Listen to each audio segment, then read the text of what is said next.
Welcome to this module of EPG Pathshala. I'm Professor Sharda Srinivasan, Dean of the School of Humanities at the National Institute of Advanced Studies, which is in the Indian Institute of Science campus in Bangalore. And I'm talking today for the course on Indian culture, art and architecture of India, and I will be speaking specifically about Chola Art and Bronzes. You've already had a module which covers the broader facets of Chola art and sculpture. The Cholas were one of the most remarkable of medieval dynasties. In fact, John Key describes them as one of the most remarkable medieval dynasties anywhere. And they had huge number of accomplishments in the artistic, political and literary spheres as testified by thousands of inscriptions and a very vibrant administrative, mercantile and maritime presence. Their art is very rich, involving sculpture, painting and bronzes. So the learning objectives are to explore the historical background to the emergence of South Indian bronzes and particularly Chola metal icons, and to explore the technology involved in the making of Chola and South Indian bronzes and their art historical classification. Metal icons were made for public worship known as Utsava Murtis, which were taken out in festival processions outside the sanctum according to agamic practice in southern India. From about 300 AD to 1700 AD, metal images were cast under different dynasties all over South India, such as the Pallavas, the Cholas, the Pandyas, and the Vidya-mitra and Nayaka dynasties. Images of the different faiths of Hindu or Brahmanical, Buddhist and Jain were widely cast. Amongst these, the bronzes made by the Chola dynasty from about the 9th to 12th century rank as unparalleled masterpieces of sculptural art. The early Chola bronzes of the 10th to 11th century from the Tamil region rank amongst the most renowned Indian artistic expressions. The Nataraja bronze is one of the most celebrated of icons, believed to depict the Hindu god Shiva dancing with the drum of creation in one hand and the fire of destruction in the other hand, described as the Ananda Tandava or the dance of furious bliss. We will first look at the historical background of the emergence of and making of South Indian metal icons and leading up to the historical background to the Cholas. South Indian metal icons such as the Nataraja bronze were intended for ritual processional worship. The making of processional images followed Shaiva Siddhanta and Agamic practices. The deity in South Indian images, according to the Agama texts, can be realized in two forms, one being the Achala Murti or the immovable image installed in the shrine, usually of stone, wood or stucco. The other, the Utsava Murti made of metal or wood, is the movable image taken out in processions and during special festivals. In the Shiva temples, the Achala or immovable image is the aniconic manifestation of Shiva, the Lingam or cosmic pillar, whereas the processional images of metal are the anthropomorphic manifestations, such as Shiva with the consort Parvati. The 5th to 10th centuries in Tamil Nadu also saw the emergence of a rich and evocative body of Tamil Bhakti poetry by numerous poet saints such as Appar, Sundarar, Manikavachakar and the poetess Karaikal Ammayar. The Nayanmar were the saints who worshipped the Lord Shiva, and the Alvar were the saints who worshipped the Lord Vishnu, such as the poetess Andal, who worshipped Vishnu, the deity associated with preservation. You're looking at a beautiful bronze here of Manikavachakar, the celebrated mystical poet saint, who is seen here holding a manuscript.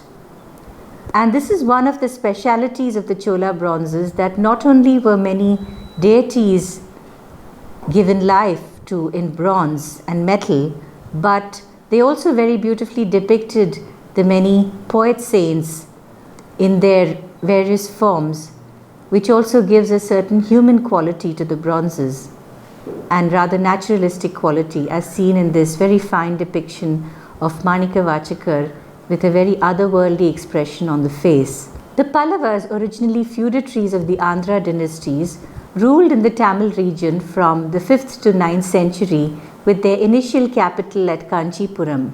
For the first time under the Pallavas, freestanding monolithic shrines were hewn from a single piece of rock, such as the 5 Rathas at Mahabalipuram, which also influenced the later colossal Rashtrakuta rock-cut monolithic temple of Ellora in Maharashtra. It was under the Pallavas that landmark artistic and other innovations were made, which were to influence the artistic trends not only in southern India, but also in Southeast Asia. Under Mahendra Pallava, who ruled between 590 to 630 AD, unique innovations were made in rock-cut excavation, especially in the Chengalpat district, at sites such as Mamallapuram and Mahabalipuram. We also see the emergence of metal icons under the Pallavas, such as this beautiful image of Shiva as Natesha, or the Lord of Dance, with the leg lifted in the Urdhva Janu posture.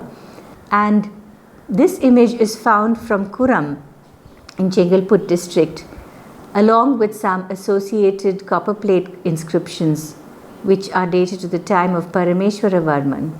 And on this basis, art historians such as Nagaswamy have attributed that bronze to the Pallava period. The Cholas were one of the most remarkable early medieval dynasties. The Cholan dynasty emerged from Tanjavur under Vidya-mitra Chola in 850 AD.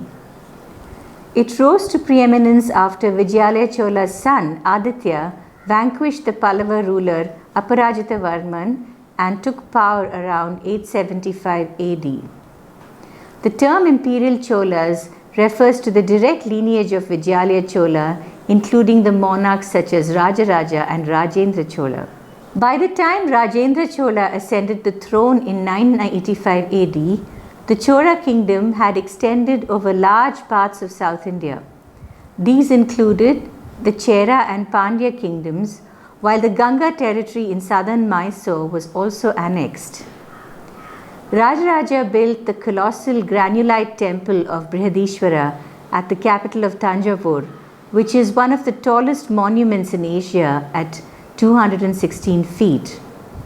The Brihadishwara temple also has the largest number of temple inscriptions in any Indian temple in Tamil and Sanskrit.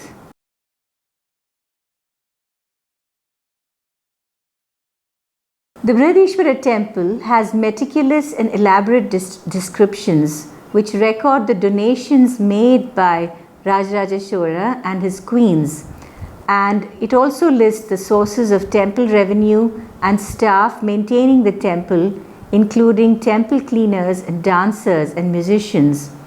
And it records that as many as 400 dancing girls were dedicated to the Brihadishwara temple. It also throws some light on some of the artisans who worked at the temple, such as Perintachan and others, and also gives a lot of information on the other craft communities who were linked to the temple. Under Rajaraja, the Chola expansion began with inscriptions claiming that he sent an expedition to capture the Maldives, while Sri Lanka was made a Chola province under him. A copper plate record also eulogized his naval conquests as far as Kedah in the Malay Peninsula.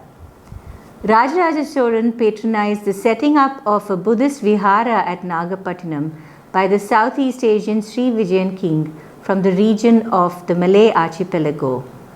Although the Cholans were predominantly worshippers of Shiva, images related to the worship of Vishnu and Jain and Buddhist bronzes were also widely patronized in the Tamil country and southern India. We now touch upon the patrons of Chola art and bronzes. The Imperial Chola period has been regarded as an artistic watershed during which metal images, including several masterpieces, were cast in great profusion. Apart from the monarchs Rajaraja and Rajendra, mention must also be made of several remarkable Chola queens who were great patrons and who were responsible for the building of numerous important temples and commissioning of important bronzes. According to inscription, over 60 bronzes were dedicated to the great Brihadishwara temple by Rajaraja and his queens. However, sadly, only 2 remain in the temple today, a splendid Nataraja at 1.35 meters high and with consort Sivagami, which are displayed during special festivities at the temple. A celebrated Chola masterpiece of the Rajaraja period is of Shiva as Vrishabhavahana Deva, or his pastoral form with the consort Parvati and missing bull Nandi, which is in the Thanjavur Art Gallery. These images have been correlated to inscriptions in the Svetaranyeshwara temple in Thiruvengaru, which suggest that such a set of images were donated in 1011 and 1012 AD in the period of Rajaraja. Here, Shiva is depicted beautifully with his arm leaning on the missing bull and with the leg crossed over, and the coil of his turban is also very clearly and beautifully demarcated, while Parvati stands very gracefully by his side.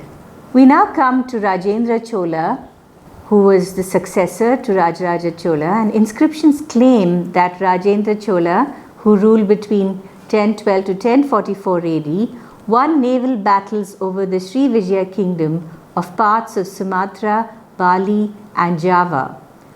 They also boast of conquests by Rajendra right up to the Ganges, going into the Pala domains. Rajendra shifted the capital to Gangaikonda Chorapuram, the Chola town of the one who brought the Ganga river there, with a colossal temple, and which remained the capital from 1025 AD for some 250 years. Several beautiful bronzes were also commissioned by Rajendra Chola, such as a Bhikshatanar, which is in the Thanjavur Art Gallery. It seems as though it was through the efforts of the widowed Chola queen, Sembian Mahadevi, who lived sometime between 940 to 1006 AD, and who was a great patroness of temples and bronzes, that the Nataraja icon came more prominently into vogue in Chola art, especially in sculpture.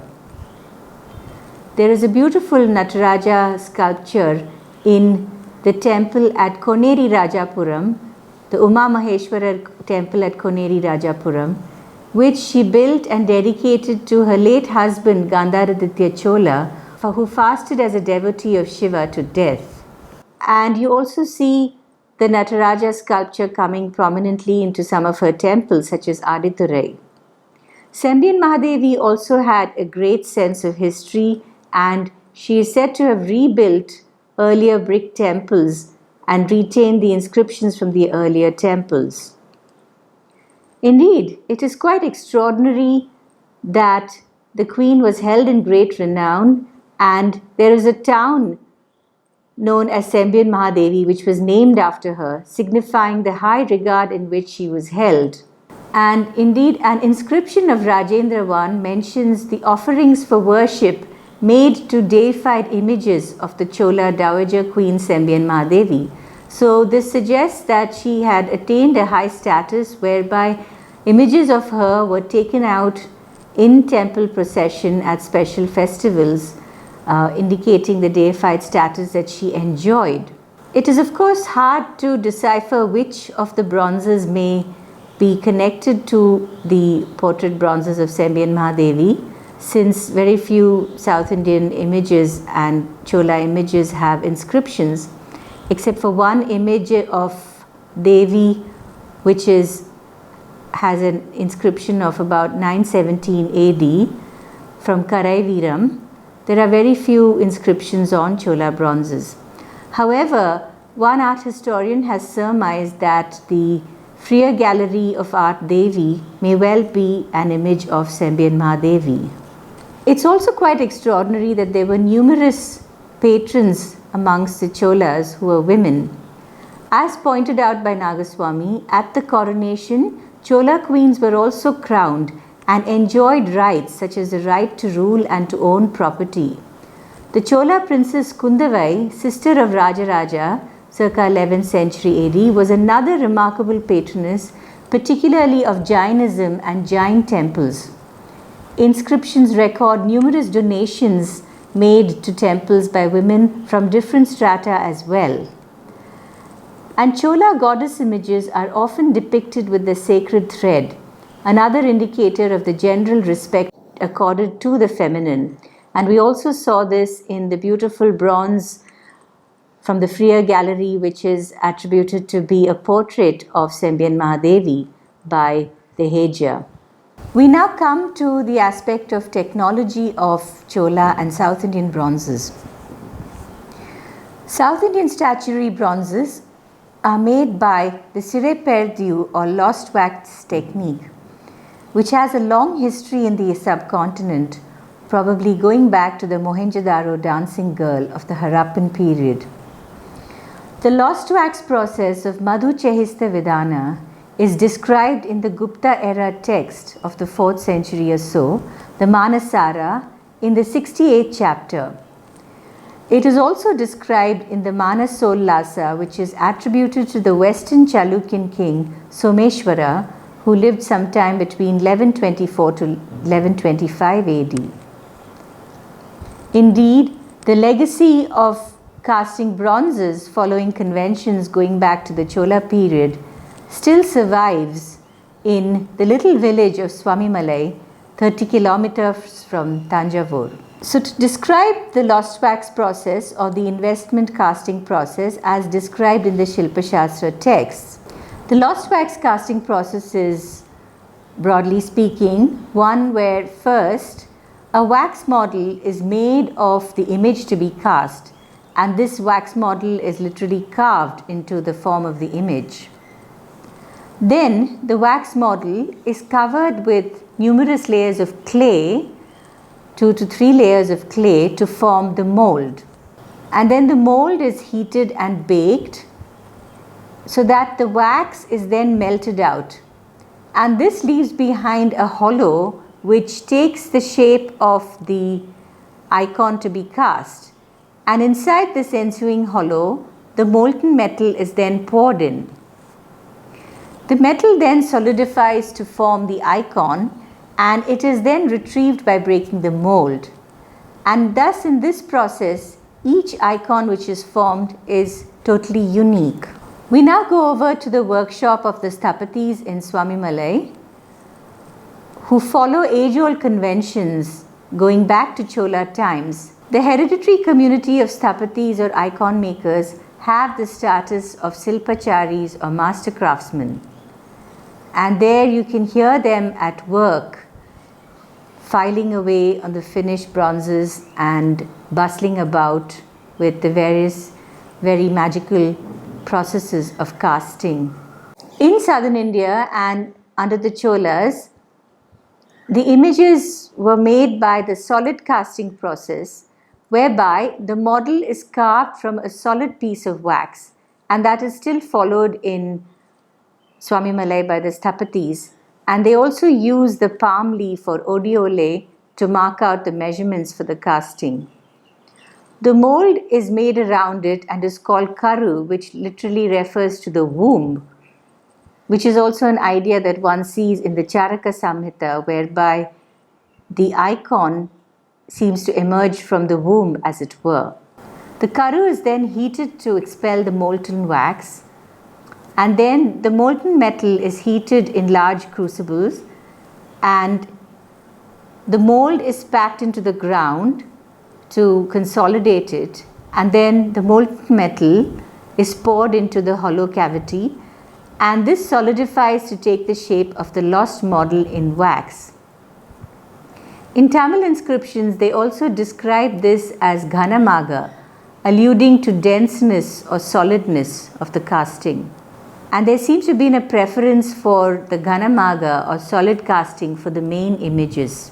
Another aspect of the study of Chola bronzes is that of the compositional analysis, to look at how the bronzes were made and to look at how metals were alloyed to make up the casting. This is a very fine image in the Government Museum, Chennai, of Nishumbha Sudhani, a form of Durga who is dramatically depicted with 8 arms holding the cock, snake, bell and shield, and she has below her feet the demon Nishumbha who she has destroyed. It is also interesting that there is an inscription of Aditya Chola of the 10th century which mentions the worship of Nishumbha Sudhani. And this image can be attributed to the early Chola period. I had undertaken analysis of this image using a technique called inductively coupled plasma atomic emission spectroscopy by undertaking microdrilling and then subjecting it to spectrochemical analysis. And the image was found to contain 7% tin, 10% lead and 1.5% zinc. So it is a leaded tin bronze, and the addition of lead would have ensured that the casting was more fluid so that it could take on all these very complex shapes such as the 8 arms and so on. And it's a very dramatic casting with a great sense of motion. We now come to the question of the ritual proportions of bronzes.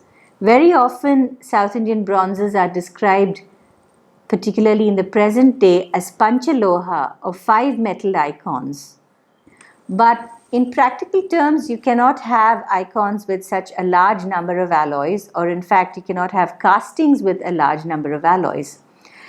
And indeed, analysis of the South Indian images show that they are in fact about 80% of them leaded tin bronzes, which is basically alloys of copper, lead and tin, and some are also brasses or alloys of copper and zinc. So it appears that the description of Panchaloha is more a Shastraic notion rather than literally 5 different alloys. And in fact, according to the Swamimalai Sthapatis, the Panchaloha prescription refers to trace additions of silver and gold, most for the sake of Shastra, which is added to the bronzes or brasses, and that makes a lot of sense. And in fact, they cast such icons for the clients with the major alloy compositions and then just pinches or traces perhaps of, if they require it, of gold and silver.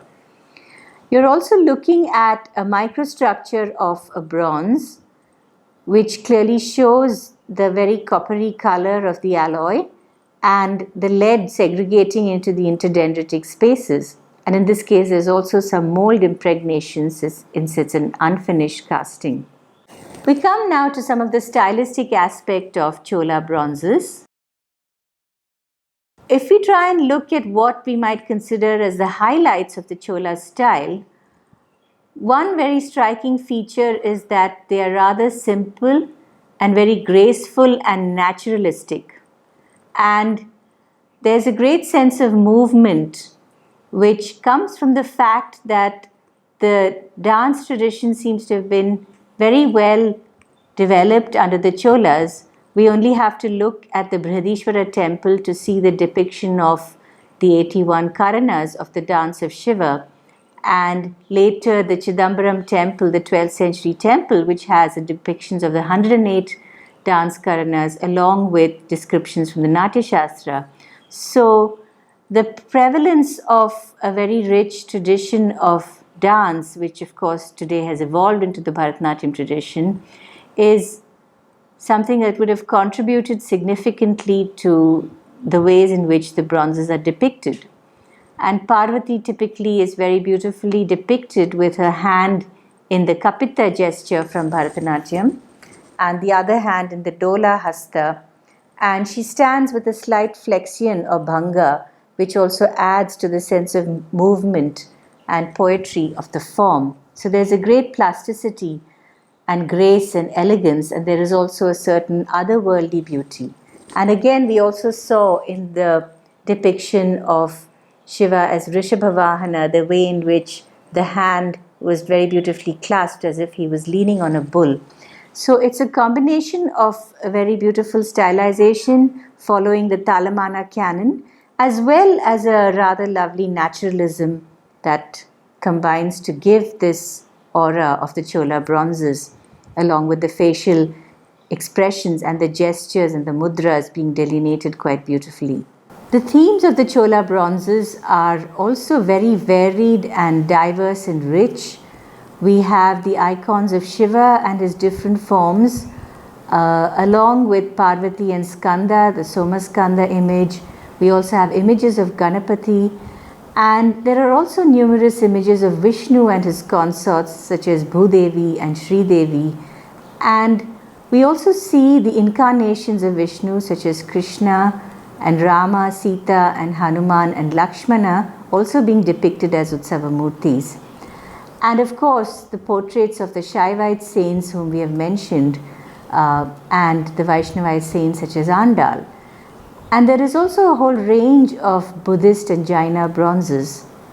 For example, we are looking at a rather fine image of Shiva as Tripurantaka in the Tanjavur Art Gallery, where the demon or Apasmara is below the foot of Shiva, and the deer seems to just leap out of his fingers again in a very naturalistic and beautiful way.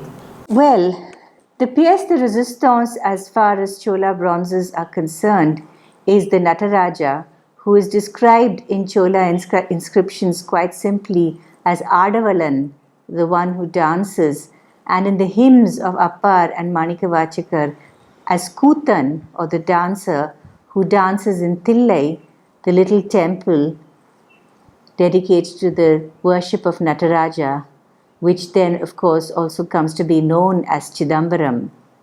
Ananda Kumaraswamy, the renowned geologist turned art historian of Sri Lankan Tamil descent, wrote in the 1920s in his celebrated essay The Dance of Shiva, Shiva's dance represents his 5 activities or the Panchakritya: Srishti or creation, Sthiti or preservation, Samhara or destruction, Tirobhava or illusion, Anugraha or salvation, whereby Srishti or creation is depicted by the drum, and Samhara or destruction by the fire, while the cycles of perpetual cosmic creation and destruction beautifully encircle the image.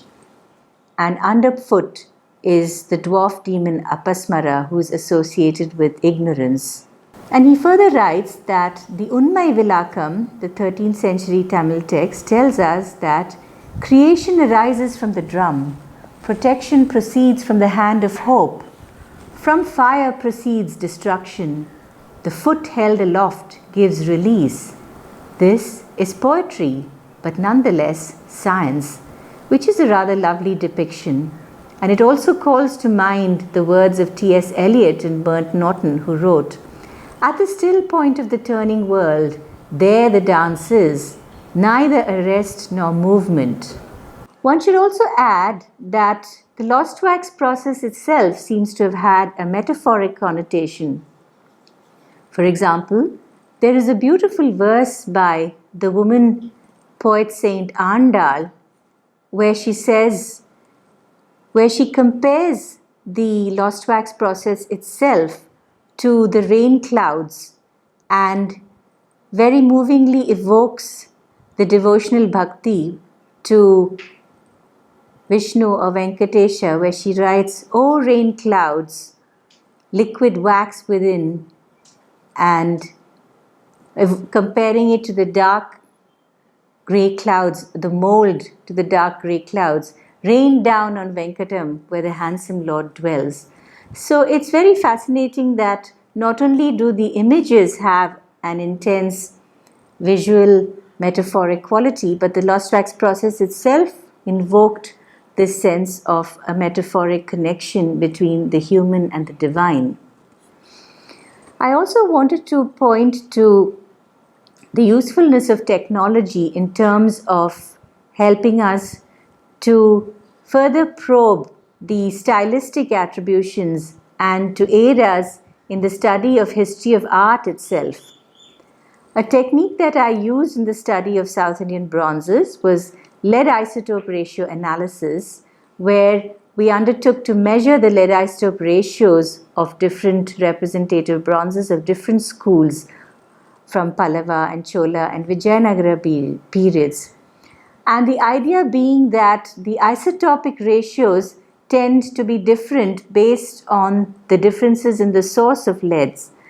So, because of the fact that lead has distinct isotopic ratios for different sources, it could be used in a way to tell apart the metal sources of different objects by which they could be classified.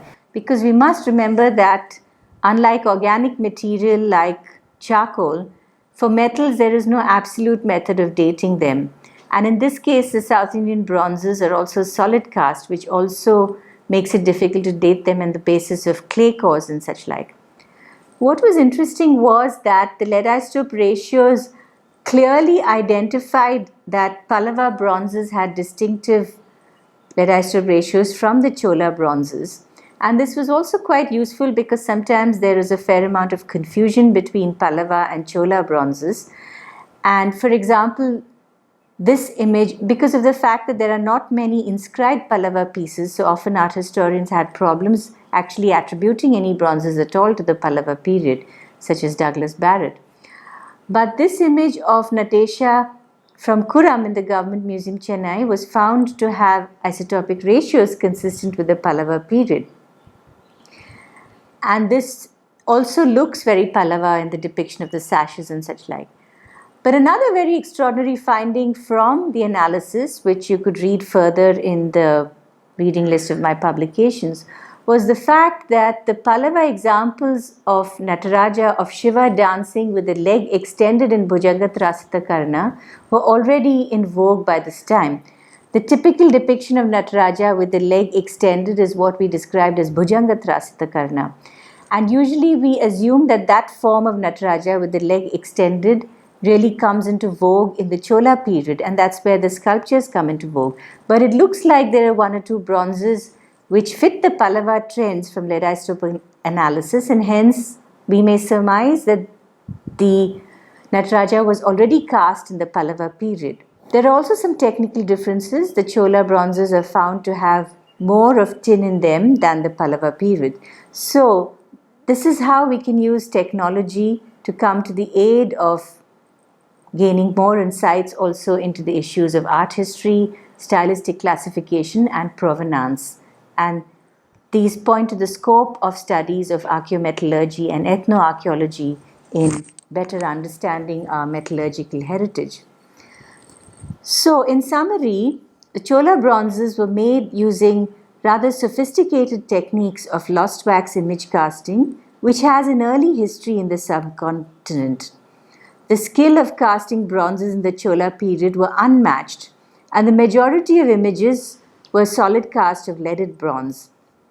It is also found that by the Pallava period, already images of great skill were being cast, including dancing images of Shiva.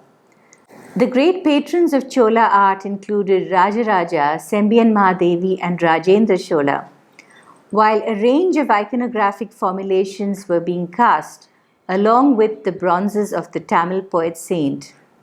Indeed, the Nataraja bronze, which has been much acclaimed by philosophers and artists around the world, was also famously described by the celebrated French sculptor Auguste Rodin as une chose divinement réglée, or something divinely ordered, and points to the fame which the art of the Cholas occupies in the popular imagination. The e-text gives more material and also gives a reference list of appropriate reading to accompany the module. Thank you.